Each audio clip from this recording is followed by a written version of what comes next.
Bienvenidos a Tengo Preguntas. Mi nombre es Leonardo y antes que nada quiero agradecerte por entrar al podcast. Esta es una sección nueva del canal donde simplemente buscamos edificar tu vida con audios, entonces puedes escucharnos y seguir haciendo tus actividades. O puedes simplemente disponer de tu tiempo cuando quieras y donde quieras para escucharnos. Repito, la idea es llevarte alimento y edificar tu vida con la palabra de Dios. Así que eres muy bienvenido a esta nueva sección del canal. Los podcasts de Tengo Preguntas. ¡Comencemos! Hemos titulado este segundo audio Nuestra Biblia inspirada por Dios. Por favor, coloca mucha atención. Como punto de inicio de nuestro mensaje, en esta hora quisiera compartir con ustedes 2 de Timoteo capítulo 3. Que será el punto de partida basado en lo que este texto afirma. 2 de Timoteo 3, 16, 17 dice: Toda la escritura es inspirada por Dios y útil para enseñar, para redarguir, para corregir, para instruir en justicia, a fin de que el hombre de Dios sea perfecto, enteramente preparado para toda buena obra. Toda la escritura está inspirada por Dios. Hemos visto con detalle estos 2 versículos en el marco del contexto de este capítulo. Y hoy, puede que me desvíe un poco de este texto para observar otras porciones de la Escritura.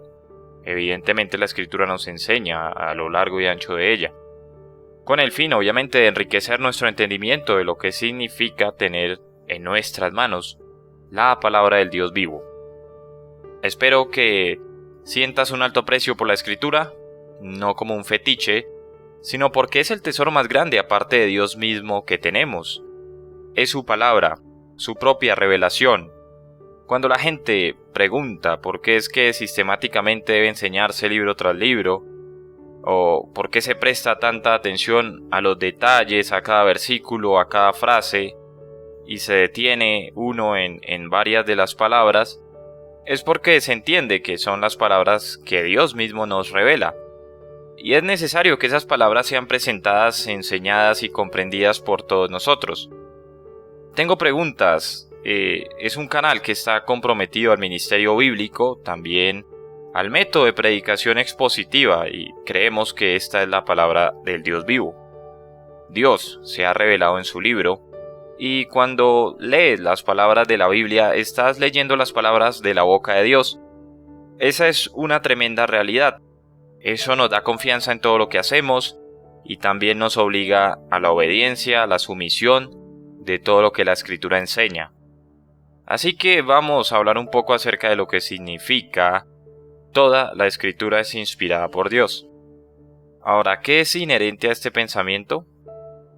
Deseo mostrarte un par de escrituras para enriquecer esto y luego deseo compartir algunas otras cosas que están en mi corazón. Ahora, vaya a su Biblia en Hebreos capítulo 1. Vamos a ver el primer versículo y la primera parte del segundo.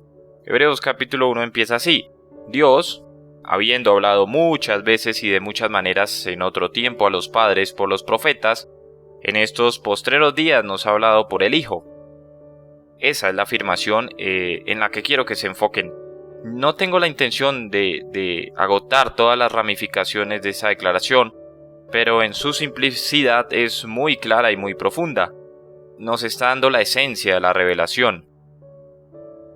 Tenga en cuenta la palabra revelación en su sentido simple. Significa revelar, dar a conocer algo que antes no se conocía, hacer comprensible algo que no se entendía, revelar la verdad nunca antes conocida. Dios se ha revelado a sí mismo y aquí hay una declaración con respecto a la revelación. Dios habló hace mucho tiempo y Dios ha hablado en estos últimos días. Ahora, el escritor de Hebreos está en efecto diciendo que Dios habló en 2 ocasiones. Él habló una vez hace mucho tiempo y habla en estos últimos días a través de su Hijo. Considero justo evaluar el hecho que aquí tiene en mente la revelación del Antiguo Testamento y la revelación del Nuevo Testamento.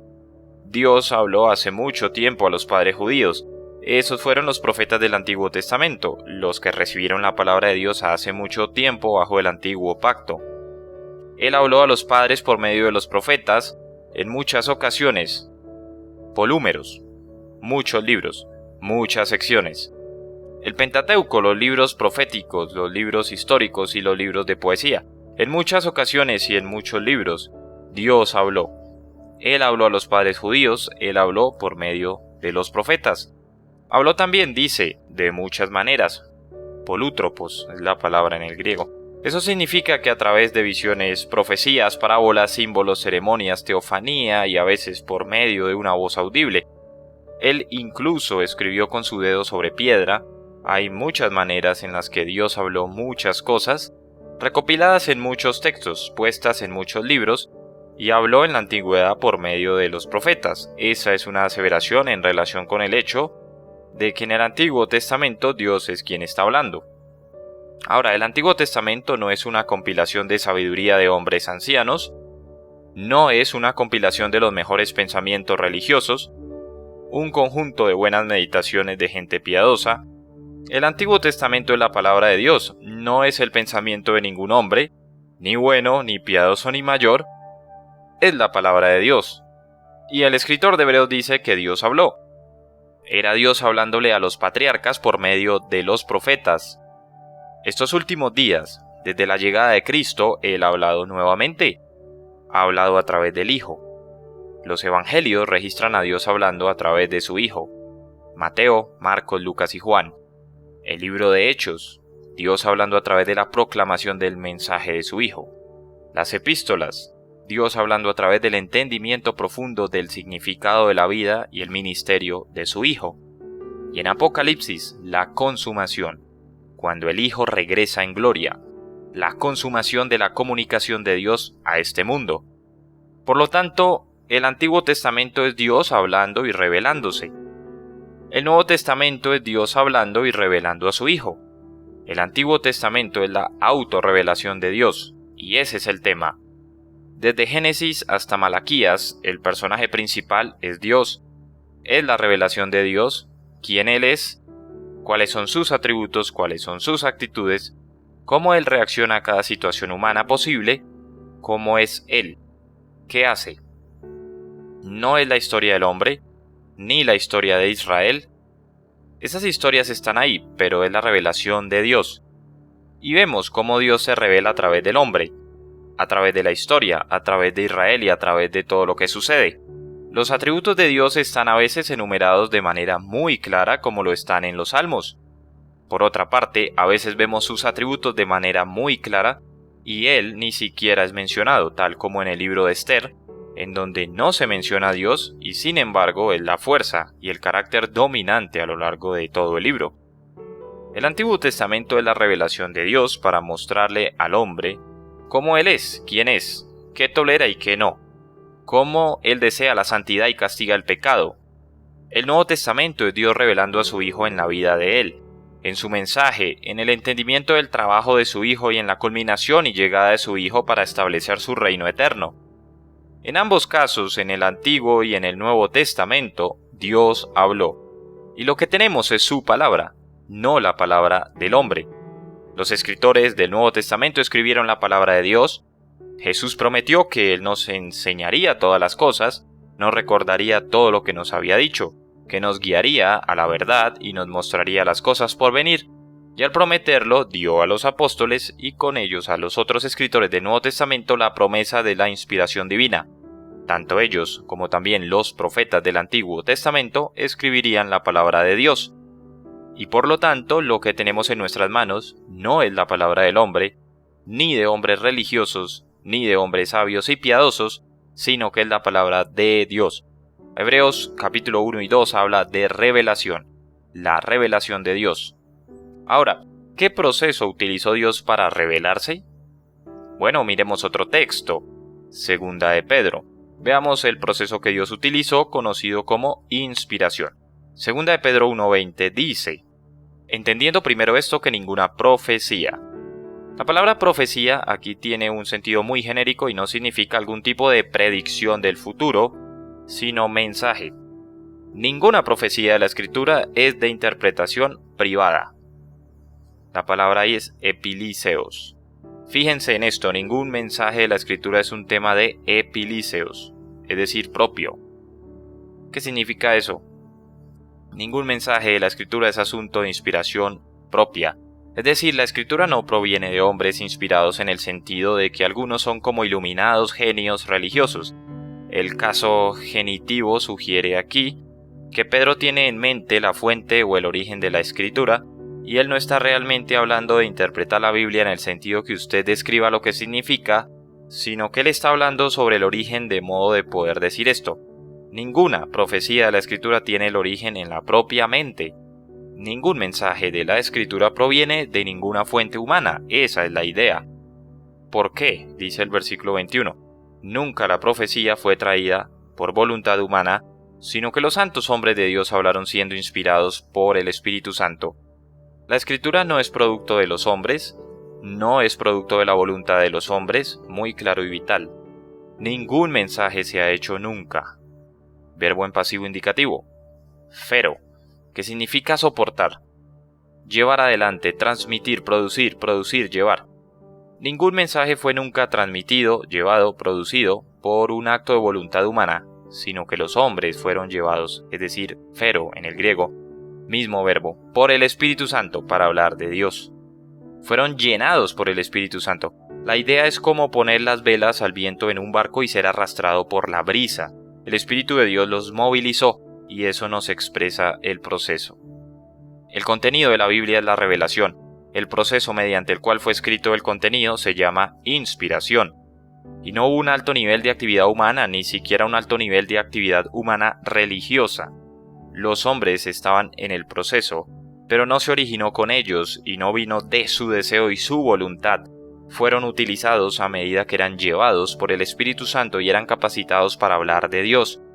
Hablaron palabras divinas, Dios los usó, era su personalidad, era su historia, algunas de sus ideas, sus experiencias, sus percepciones, pero cada palabra era la palabra de Dios. Ese es el milagro de la inspiración. Los hombres fueron usados, inspirados por el Espíritu Santo y hablaron de parte de Dios. Eso es lo que dice la Escritura. Por lo tanto, al momento de tomar su Biblia, usted no está leyendo la palabra de los hombres. Está leyendo la palabra de Dios que fue escrita por hombres que fueron movidos durante el proceso por el poder del Espíritu Santo. No separado de sus personalidades, ni de sus experiencias, ni de su vocabulario, de su corazón, pasión y fuerza, sino integrando todo eso en el poder del Espíritu de Dios y nunca transingiendo o como cambiando la verdad de que cada palabra provino de Dios. Un gran y glorioso milagro, muy vital.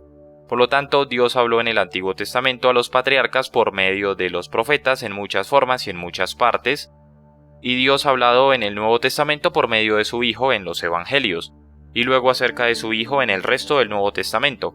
El proceso por el cual Dios nos dio esa revelación es la inspiración, y la inspiración es Dios poniendo su revelación, por así decirlo, en las manos de los hombres para primero ser divulgada y proclamada, y luego ser escrita a medida que eran energizados o llevados por el Espíritu Santo. Se utilizó a hombres y sin embargo nunca fue violada una sola palabra de Dios.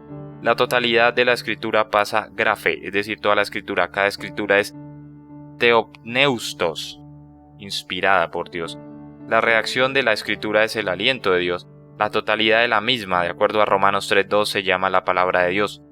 Cuando Pablo habla del beneficio de Israel, lo que ellos tenían que los distinguía de otras naciones, a lo que hace referencia al Antiguo Testamento, menciona a la palabra de Dios, los discursos de Dios, las palabras de Dios. Y Jeremías es un buen ejemplo de este proceso. Jeremías, llamado por Dios desde antes de su nacimiento, dice en el capítulo 1, versículo 4, «Vino pues palabra de Jehová a mí, diciendo, antes que te formase en el vientre te conocí, y antes que nacieses te santifiqué, te di por profeta a las naciones, y yo dije, Señor Jehová, he aquí no sé hablar porque soy niño». Versículo 9, «Y extendió Jehová su mano y tocó mi boca, y me dijo Jehová, he aquí he puesto mis palabras en tu boca». ¡Wow! ¡Qué maravillosa declaración! He puesto mis palabras en tu boca. Esa era la promesa para los escritores de la Escritura. Toda la Escritura es inspirada por Dios, toda Escritura santa viene de Dios. Somos conscientes de eso. Somos conscientes del atributo divino de la Escritura. La iglesia primitiva lo reconoció. a pesar de que no fue sino hasta el 393-397 en el concilio de Hipona, el concilio de Cartago, en ese tiempo que la Iglesia estableció oficialmente el canon de la Escritura integralmente. No pasó mucho tiempo antes de que la gente lo reconociera. La Iglesia no ha inventado el canon de las Escrituras más de lo que Newton inventó la ley de la gravedad. Newton descubrió la gravedad que Dios inventó y la Iglesia descubrió desde los primeros inspirados documentos que Dios mismo fue quien los escribió. Y a pesar de que pasó algún tiempo antes de que ninguna o alguna iglesia estableciera algún sello oficial a toda ella, para la Iglesia primitiva era absolutamente claro que era la palabra de Dios y que no lo era. Ellos sabían. Y hay todo tipo de libros erróneos que han sido dejados afuera, pero lo que era la palabra de Dios era la palabra de Dios. Dios es el autor de las Escrituras. De hecho, con frecuencia las palabras Dios y Escritura se utilizan indistintamente. En Gálatas dice: y la Escritura, previendo que Dios había de justificar por la fe a los gentiles, dio de antemano la buena nueva a Abraham, diciendo: en ti serán benditas todas las naciones. La Escritura dice que en él serán benditas todas las naciones. En Génesis 12 vemos que Dios lo dijo. Dios dijo, la Escritura dijo, es lo mismo. Lo que la Escritura dice, Dios dice. En Hechos capítulo 13 es una nota más interesante en el sermón del apóstol Pablo. Él dice en el versículo 32 del capítulo 13: y nosotros también os anunciamos el evangelio de aquella promesa hecha a nuestros padres, la cual Dios ha cumplido a los hijos de ellos, a nosotros, resucitando a Jesús, como está escrito también en el Salmo 2: mi hijo eres tú, yo te he engendrado hoy, y en cuanto a que le levantó de los muertos para nunca más volver a corrupción, lo dijo así: os daré las misericordias fieles de David.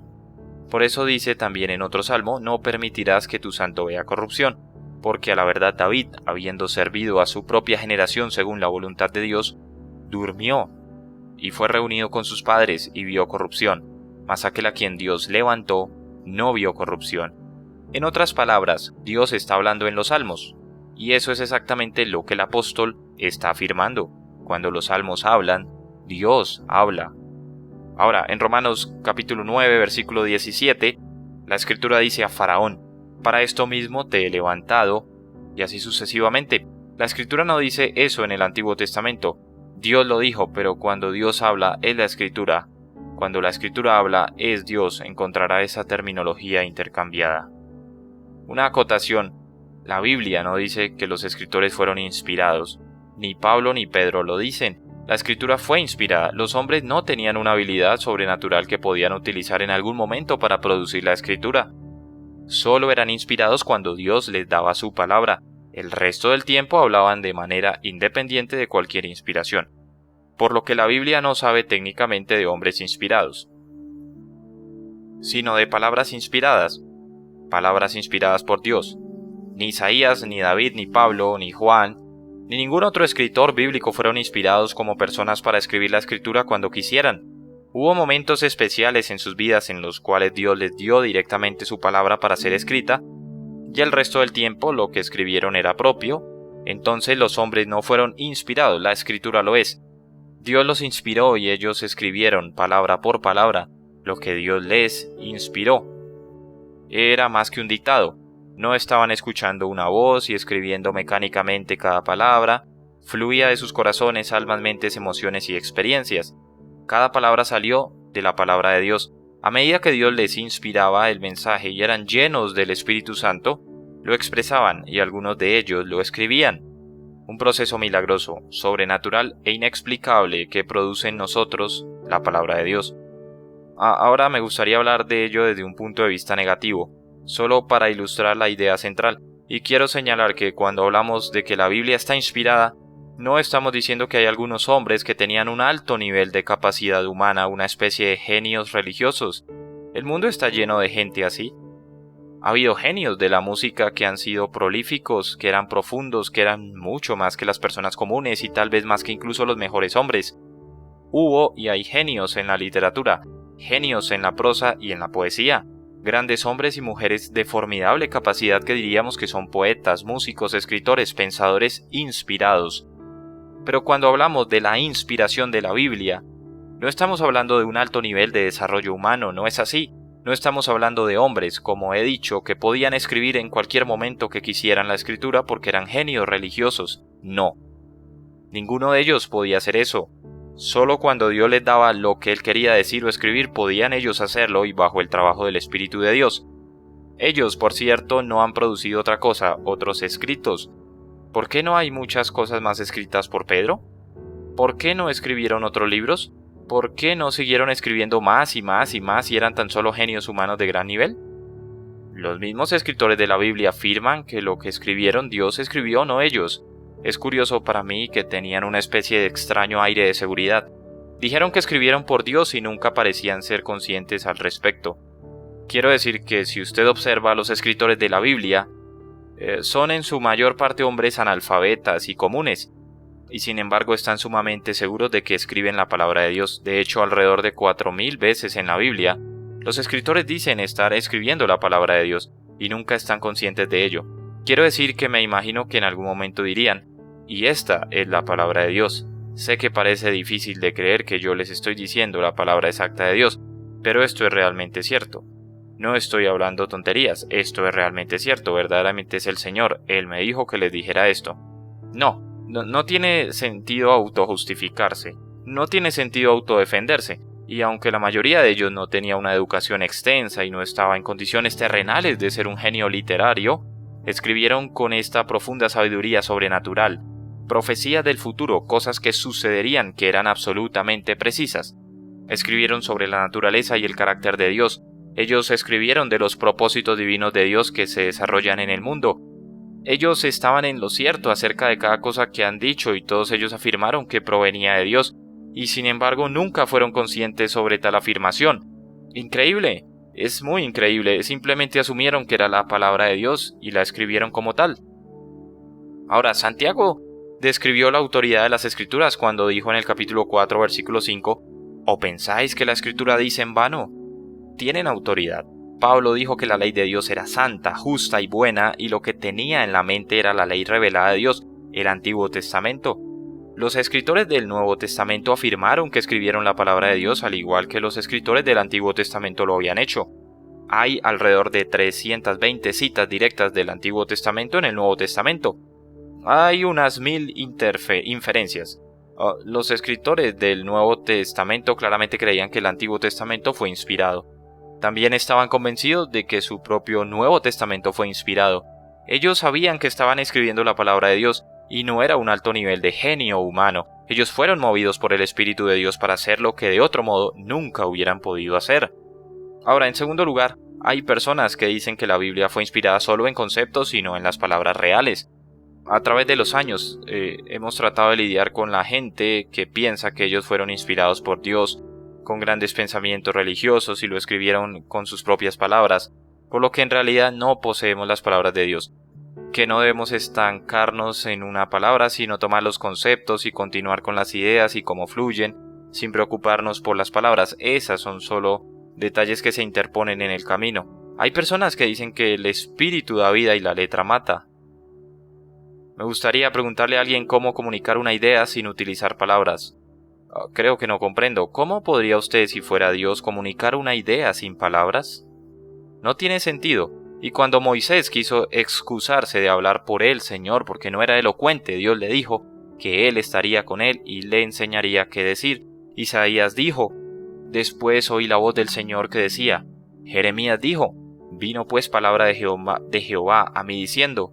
Ezequiel escribió, Hijo de hombre, ve y entra a la casa de Israel y habla a ellos con mis palabras. Hijo de hombre, toma en tu corazón todas mis palabras que yo te hablaré, y oye con tus oídos. Palabras no ideas. Amós expresó. Entonces respondió Amós y dijo a Amasías, no soy profeta, ni soy hijo de profeta, sino que soy boyero, y recojo higos silvestres. Y Jehová me tomó de detrás del ganado y me dijo, ve y profetiza a mi pueblo Israel. La maravillosa experiencia de Pablo en su conversión, quien cuando estando con Ananías relata en Hechos 22, el Dios de nuestros padres te ha escogido para que conozcas su voluntad y veas al justo y oigas la voz de su boca. Dios ha designado que Pablo le escuche y comunique lo que le diga. Juan dijo, yo estaba en el Espíritu en el día del Señor y oí detrás de mí una gran voz como de trompeta que decía, escribe las cosas que has visto y las que son y las que han de ser después de estas. Aun Cristo, el Verbo hecho carne, dijo que Él recibió su mensaje de su Padre, le dijo a Cristo qué decir. No se puede tener ideas sin palabras. Ese tipo de concepto es una tontería. Es lo mismo que hablar de una melodía sin notas o música sin melodía. Es lo mismo que hablar de sol sin luz o antropología sin hombres. No hay pensamientos sin palabras. Muy por el contrario, mire 1 de Pedro 1:10-11 por un momento, algo interesante. Esto ilustra un principio. Pedro escribe con referencia a los profetas del Antiguo Testamento que registraron la verdad sobre el Mesías. Él dice: los profetas que profetizaron de la gracia destinada a vosotros inquirieron y diligentemente indagaron acerca de esta salvación, escudriñando qué persona y qué tiempo indicaba el Espíritu de Cristo que estaba en ellos. En otras palabras, allí estaban los profetas del Antiguo Testamento siendo llevados por el Espíritu Santo e inspirados para hablar y escribir acerca del Mesías. Y a medida que ellos estaban hablando o escribiendo acerca del Mesías, estaban haciendo una cuidadosa búsqueda e investigación para averiguar de lo que estaban hablando. El punto es este: no solo la Biblia nos enseña que hay pensamientos sin palabras, sino que nos enseña que a veces Dios les dio palabras sin pensamientos. No me refiero a un dictado mecánico sin sentido, pero había muchas cosas que los escritores del Antiguo Testamento escribieron que no llegaban a comprender. No es algo que ellos relataron debido a su genialidad religiosa, sino que asentaban las palabras que Dios les dio, ya fuera que las entendían completamente o no. Y es por eso que en Mateo 24:35 dice: el cielo y la tierra pasarán, pero mis palabras, no mis pensamientos, mis palabras no pasarán. Entonces, alguien dice que la Biblia es inspirada cuando habla de las cosas sagradas y que no lo es cuando habla de las cosas seculares como la ciencia, la historia, la geografía y demás, algo con lo que hay que lidiar periódicamente. Hay quienes dicen que la historia de la Biblia es errónea, la geografía de la Biblia está mal, las matemáticas de la Biblia son inexactas, las declaraciones científicas de la Biblia son equívocas. Pero no se preocupe, la inspiración garantiza lo sagrado, no lo secular, que es como decir que Dios es bueno en las cosas religiosas, pero realmente necesita ayuda en otras áreas. No maneja bien otros datos, y hay todo tipo de personas que quiere atacar la Biblia basados en eso. Le voy a dar un par de ejemplos curiosos. Josué 10:12, donde se relata la batalla que estaba sucediendo, se dice que en el medio de la misma el sol se detuvo. Y los críticos se han reído y burlado durante años. Dicen que la Biblia es poco científica. Si la relación entre la Tierra y el Sol no cambiara, querría decir que la Tierra se detuvo. Pero el hecho es que si usted estaba allí ese día, le hubiera parecido como si el Sol se detuviera. Y ese mismo crítico sería el primer hombre que al levantarse de la cama en la mañana, miraría por la ventana y diría: ¡oh, qué hermoso amanecer! Eso no es una salida del sol, por cierto. Pero nadie sale y dice: ¡oh, qué hermosa tierra que gira! Y nadie tampoco dice eso por la noche. Y todo el tiempo decimos cosas por el estilo. Decimos que la gente vive en Australia abajo. ¿Abajo de qué? Esa es una frase hecha a un modo figurativo. Hay algunas cosas que decimos desde la perspectiva humana que no pretenden ser afirmaciones de elementos técnicos, de datos científicos.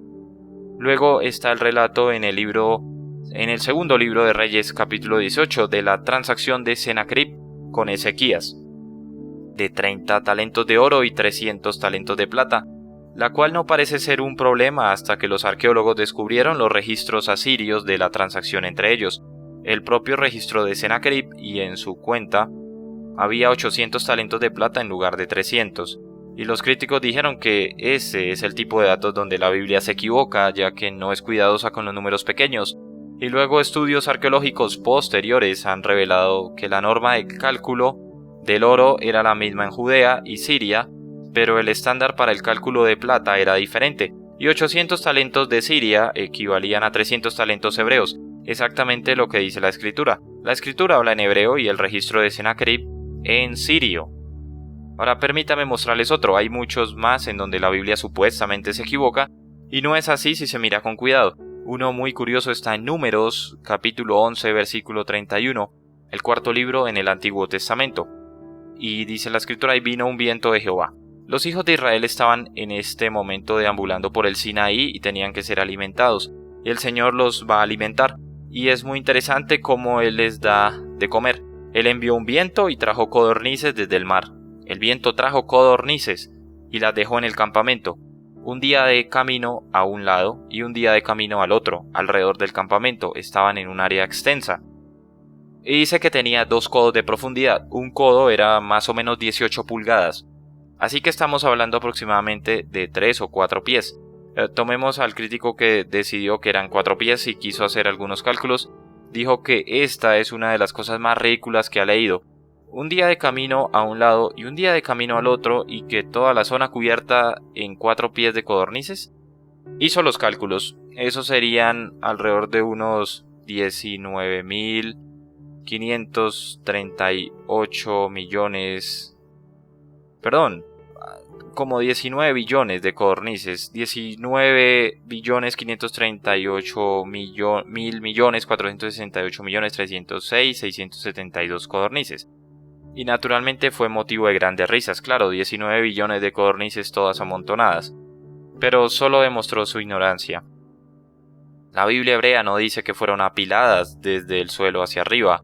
Lo que la escritura indica en el texto hebreo es que Dios sopló las codornices en el desierto desde el valle del Nilo, y todos los pájaros vinieron volando a unos 2 codos sobre la tierra. Eso es lo que dice. Las codornices, por lo general, no se elevan a más de 2 codos sobre el suelo. Fueron llevadas allí por el Señor, y era fácil para la gente alcanzarlas de esa manera. Solo tenían que estirar la mano. Las codornices fueron llegando, volando a ese nivel, hasta que todo el pueblo tuvo lo que quería. Cuando la Biblia habla de ciencia, historia, matemáticas, sea lo que fuere de lo que la Biblia hable, es la palabra de Dios, y Dios es infalible y también su palabra es así de infalible. Los críticos quieren burlarse de la escritura y sin embargo la Biblia es científicamente exacta. Contiene los principios básicos de la ciencia. Usted podría tomar por ejemplo los elementos más básicos de la ciencia: el tiempo, la fuerza, la acción, el espacio y la materia. Herbert Spencer, quien murió en 1903, redujo todo a estas categorías. Dijo que todo lo que hay en el universo encaja en ellas, que esa es la matriz de la existencia. Murió después de haber sido aclamado como un hombre brillante después de descubrir eso, y no se dio cuenta que eso está en el primer versículo de la Biblia. En el principio, el tiempo creó la acción, Dios, la fuerza, los cielos, el espacio, y la tierra, la materia. La base de la existencia se encontraba en el primer versículo. El universo es una continuidad de tiempo, fuerza, acción, espacio, materia. Y uno no puede existir sin el otro, por lo tanto todo debe haber existido simultáneamente desde el principio. Todo tuvo que comenzar junto, la ciencia tiene que estar en esa matriz. No puede faltar ningún elemento de esa base o no tendríamos lo que tenemos en la actualidad. Y una vez que el universo había sido creado, sus procesos fueron diseñados para funcionar de una manera ordenada, toda la energía y la materia sostenidas por su interacción de modo que no se necesitará más creación. Una vez que se genera el tiempo, la fuerza, la acción, el espacio y la materia, es todo lo que se necesita, y Génesis 2.2 dice que Dios acabó la obra que hizo. Él lo hizo y lo concluyó. Todo a la vez creó la matriz completa. No ha habido ninguna creación más desde entonces, ya que no se necesita ninguna creación. La ciencia ha llamado al cese total de la actividad creativa la primera ley de la termodinámica, o la ley de conservación de la masa y la energía, a la cual Einstein dedicó mucho tiempo. Es el principio científico más universal, cierto y básico de todos, y está allí mismo, en la palabra de Dios. Él finalizó de hacer lo que hizo, terminó, lo hizo todo a la vez y listo, se conservaría por sí mismo debido a su propia naturaleza. La segunda ley de la termodinámica es la ley del desorden creciente, que todo lo de ese sistema en la matriz se está agotando, desintegrando y finalmente morirá. Y lo estamos viendo en términos muy claros. Toda la creación, dice Romanos 8, está gimiendo y gruñendo y esperando a que la maldición sea revertida. La ciencia no puede explicar la segunda ley de la termodinámica. No saben por qué todo tiende al desorden, todo tiende a decaer hacia la falta de vida. La Biblia es el único lugar donde usted puede acudir para ver una explicación. Y la explicación es una sola palabra: pecado. El pecado. No se puede ser científico si usted no cree en el pecado, porque no se puede explicar la naturaleza de la matriz de la existencia. La Biblia es exacta en todo lo que dice. Dice que Él colgó la tierra sobre nada. Ya sea que usted esté hablando acerca de geología, geodesia, meteorología, fisiología, biología, antropología, astronomía, hidrología. Cuando la Biblia habla es exacta. Y después ve cosas en la Biblia como la profecía. Por ejemplo, Ezequiel 28, una visión superlativa que muestra la exactitud de las escrituras históricamente. Ezequiel 26 al 28. Una profecía de Ezequiel sobre la destrucción de la ciudad de Tiro. Tiro era una fortaleza fenicia, una ciudad bastante importante en la costa de Fenicia, hoy conocida como Palestina, y la palabra del Señor vino a Ezequiel en el versículo 2 del capítulo 26 diciendo acerca de la destrucción del lugar. Hijo de hombre, dice la Escritura, por cuanto dijo Tiro contra Jerusalén: Ea, bien quebrantada está la que era la puerta de las naciones, a mí se volvió y yo seré llena y ella desierta. En otras palabras, ya que Tiro se burló de Jerusalén, por tanto así ha dicho Jehová el Señor: He aquí yo estoy contra ti, oh Tiro, y haré subir contra ti muchas naciones, como el mar hace subir sus olas, y demolerán los muros de Tiro, y derribarán sus torres, y barreré de ella hasta su polvo, y la dejaré como una peña lisa. Tendedero de redes será en medio del mar, porque yo he hablado, dice Jehová el Señor, y será saqueada por las naciones, y sus hijas que están en el campo serán muertas, y a espada, y sabrán que yo soy Jehová. Porque así ha dicho Jehová el Señor: He aquí que del norte traigo yo contra Tiro a Nabucodonosor, rey de Babilonia, rey de reyes, con caballos y carros y jinetes y tropas y mucho pueblo. Matará a espada a tus hijas que están en el campo, y pondrá contra ti torres de sitio, y levantará contra ti baluarte, y escudo afirmará contra ti, y pondrá contra ti arietes contra tus muros, y tus torres destruirá con hachas. Por la multitud de sus caballos te cubrirá el polvo de ellos, con el estruendo de su caballería y de las ruedas y de los carros, temblarán tus muros cuando entre por tus puertas como por portillos de ciudad destruida. Con los cascos de sus caballos hollará todas tus calles, a tu pueblo matará filo de espada, y tus fuertes columnas caerán a tierra, y robarán tus riquezas y saquearán tus mercaderías, arruinarán tus muros, y tus casas preciosas destruirán, y pondrán tus piedras y tu madera y tu polvo en medio de las aguas, y haré cesar el estrépito de tus canciones, y no se oirá más el son de tus cítaras, y te pondré como una peña lisa, tendedero de redes serás, y nunca más serás edificada, porque yo Jehová he hablado, dice Jehová el Señor. Así ha dicho Jehová el Señor a Tiro. Bastante detallado. ¿No es una especie de profecía general? Muy específica.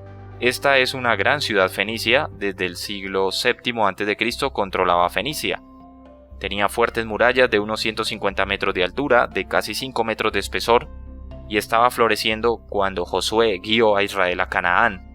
Hiram, el primero, era su rey. Él ayudó a David a construir el palacio, y de acuerdo a 1 de Crónicas 22, ayudó a Salomón a construir el templo. 3 años después de que esta profecía fuera dada, Nabucodonosor la cercó durante 13 años.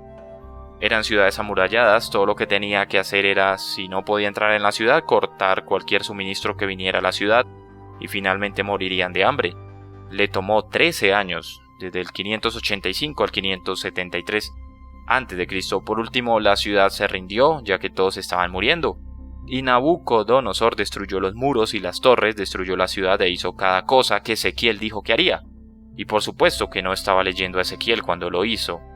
Entró en la ciudad, no encontró el botín, pensó que iba a encontrar un botín, pero ellos habían utilizado su flota para sacarlo.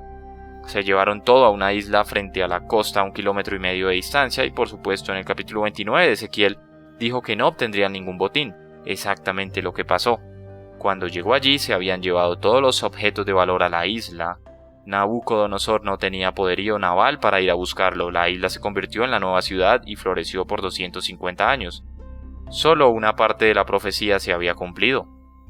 La parte acerca de Nabucodonosor, de la destrucción de las murallas, los asesinatos de la gente. Pero no todo se había terminado. Las ruinas estaban todavía allí, los escombros. Después de 250 años, llegó un joven de 24 años con el nombre de Alejandro Magno. Él tenía 33.000 hombres de infantería, 15.000 de caballería. Acababa de derrotar a los persas y estaba en camino a Egipto. Necesitaba suministros. Vino pues a la ciudad de Tiro, ahora en la isla, y envió un mensaje. Dijo: quiero darle suministros a todos mis hombres, mis caballos y mi ejército. Y ellos dijeron: usted no tiene una flota y nosotros estamos en una isla, no le vamos a ayudar. Eso no le gustó. Y no era bueno enfadar a Alejandro, él no tenía una flota, por lo que decidió que tenía que conseguir una manera de ir a esa isla e hizo lo que Ezequiel, el profeta, dijo que se haría. Dijo que el lugar sería como una peña lisa y los escombros serían arrojados al mar. Bueno, ¿qué conquistador en su sano juicio haría eso? ¿Por qué perder el tiempo una vez que ha conquistado el lugar recogiendo todo y tirándolo al océano? Toda la piedra y todo el resto de la misma. Pero eso es exactamente lo que tenía que suceder, así que Alejandro lo hizo. Él tomó todos los escombros y construyó un istmo de más de medio kilómetro de largo y más de 60 metros de ancho hasta llegar a la isla con todos los desechos. La isla se había fortalecido también con poderosas murallas que llegaban hasta el borde del mar, y a medida que se acercaba se dio cuenta de que tendría que superar esas paredes, y con el fin de llevarlo a cabo construyó enormes máquinas de asedio de 165 metros de altura según el registro. Le tomó 7 meses. Él entró y asesinó a 8.000 personas en un periodo de unos pocos meses, ejecutó a 7.000 más, vendió a más de 30.000 como esclavos y cumplió cada uno de los detalles de la profecía. Y aunque la ciudad de Jerusalén ha sido reconstruida 17 veces, Tiro nunca ha sido reconstruida, y eso es exactamente lo que Dios dijo, que no se edificaría más. ¿Y sabe a qué se dedican? Si va hoy en día, se dará cuenta lo que hacen. Ellos tienden redes de pesca, tal como lo decía. ¿Cuál es la probabilidad de eso? Aproximadamente 1 en 75 millones, de casualidad. Por cierto, una ciudad hermana con el nombre de Sidón también recibió una profecía, versículo 22 de Ezequiel 28. Así ha dicho Jehová el Señor, he aquí yo estoy contra ti, oh Sidón, y en medio de ti seré glorificado, y sabrán que yo soy Jehová cuando haga en ella juicios, y en ella me santifique. Enviaré a ella pestilencia y sangre en sus calles, y caerán muertos en medio de ella con espada, contra ella por todos lados, y sabrán que yo soy Jehová, y nunca más será a la casa de Israel espina desgarradora ni aguijón que le dé dolor en medio de cuantos la rodean y la menosprecian, y sabrán que yo soy Jehová. Será un caos sangriento. Ese es el centro del culto a Baal, a unos 36 kilómetros al norte de Tiro. La profecía habló de sangre en las calles, espadas por todas partes, pero ninguna profecía de destrucción final. Eso es lo que pasó, sangre por todas partes, espadas por todas partes. Esa pobre ciudad fue sitiada y asediada una y otra vez, pero aún es una ciudad. En el 351 a.C. fue gobernada por Persia, fue tomada en la revolución, toda esperanza de salvar la ciudad había desaparecido. El pueblo estaba siendo atacado por los persas y 40.000 de ellos prefirieron morir antes que someterse a la violencia persa, por lo que se prendieron fuego y se inmolaron con sus propias casas. La sangre fluyó en las calles una y otra vez. Esa ciudad, Sidón, fue tomada 3 veces por los cruzados, 3 veces por los musulmanes. En 1840 fue bombardeada por las fuerzas combinadas de Inglaterra, Francia y Turquía, pero aún está allí, porque Dios dijo que no sería destruida. Todavía está allí. Se puede estudiar la Biblia y predecir cosas que históricamente son absolutamente precisas. Ezequiel 30 predijo la destrucción de Egipto, Nahum 1 la destrucción de Nínive, Isaías 13 la destrucción de Babilonia, Oseas 13 de la destrucción de Samaria, Ezequiel 25 la destrucción de Moab y Amón. Un matemático llamado Peter Stoner tomó 11 de las profecías con todos sus detalles y calculó la probabilidad de que ocurrieran por casualidad, 1 en 5,76 veces 10 a la 59ª potencia. Usted dice, ¿qué significa eso? No sé. Ni siquiera puedo pensar así. ¿Cómo se calcula eso? ¿Cómo se entiende eso? Bueno, él lo estimó de esta manera. Si todo el universo contuviera 2.000 trillones de galaxias y cada galaxia tuviera 100.000 millones de estrellas, serían todas las estrellas en todas las galaxias 2 veces 10 a la 5ª potencia. Un número increíble. Este tipo de probabilidades simplemente no sucede, así que cuando vea que la Biblia habla científica, geográfica, históricamente o lo que sea, es precisa. Esta es la palabra de Dios. ¿Y cuál es el beneficio? Volvamos a nuestro texto original y terminaremos allí. Segunda de Timoteo 3. ¿Cuál es el beneficio de esto? Toda la escritura es inspirada por Dios y útil para enseñar, para redarguir, para corregir, para instruir en justicia, a fin de que el hombre de Dios sea perfecto, enteramente preparado para toda buena obra. ¡Qué cosa tan estupenda! No solo tenemos la palabra de Dios, sino que tenemos la palabra de Dios que nos puede equipar completamente para toda buena obra. Tenemos la palabra que cambia la vida. ¿Y cuál debería ser nuestra respuesta? En primer lugar, creerla. En segundo lugar, estudiarla. En tercer lugar, honrarla. Dios es exaltado por sobre su nombre. Me encanta. Oh, cuánto amo yo tu ley, dijo David en el Salmo 119:97. Obedézcala, haga lo que ordena, luche por ella. Judas 3, contender ardientemente por la fe. Y predíquela, 2 Timoteo 4:2, predica la palabra. ¿Se da cuenta de que durante su vida es probable que coma 150 cabezas de ganado? Tal vez un poco más. Va a comer por lo menos 3.000 pollos, conservadoramente, 225 corderos, 26 ovejas, 310 cerdos, solo en forma de tocino y jamón. Consumirá usted solo 26 hectáreas de cereales y comerá 50 acres de frutas y verduras. ¿Puedo recordarle lo que dijo Jesús? No solo de pan vivirá el hombre, sino de toda palabra que sale de la boca de Dios. Mientras que usted está comiendo todo el resto, por favor pase un poco de tiempo en este libro, la palabra de Dios. Quiero que oremos por un momento. Toda palabra que sale de la boca de Dios. ¡Qué declaración, Padre! Nos estremece saber que eso es lo que nuestra Biblia es. Palabras que se salieron de la boca de Dios. El Dios que no solo conoce la historia, sino que la escribe, que no solo comprende la ciencia, sino que la creó, que no solo comprende la dimensión espiritual, pero es esa realidad. Oh Dios, qué tesoro, ayúdanos a amar tu palabra, a honrar tu palabra, a creer tu palabra, a estudiar tu palabra, a defender tu palabra, a proclamar tu palabra.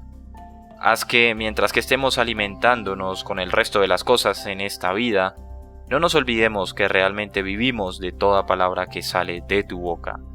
Padre, ayúdanos a comprometernos, a renovar nuestra devoción a tu palabra, pues en ella tú estás revelado. Que nos demos cuenta de que el conocerte es a través de tu palabra y por medio de las pruebas y experiencias de la vida en la que aplicamos esa palabra. Satisface las necesidades de cada corazón, en el nombre de Jesucristo. Amén. Bien, amigos, hasta aquí dejaremos el segundo podcast de nuestro canal. Gracias por estar con nosotros, gracias si lo has escuchado todo. Espero haya sido edificante, espero lo puedas compartir, espero puedas volverlo a escuchar detenidamente, espero puedas alimentarte de la palabra de Dios y seguir el camino que Dios ha establecido para tu vida, sus propósitos se cumplan en ti. Te deseo lo mejor, te deseo bendición, deseo que seas un hombre de fe, un hombre y una mujer, por supuesto, que hablan la palabra de Dios y que predican la sana doctrina. Y ese es nuestro deseo también de Tengo Preguntas. Se despide de ustedes Leonardo y nos vemos en el siguiente podcast.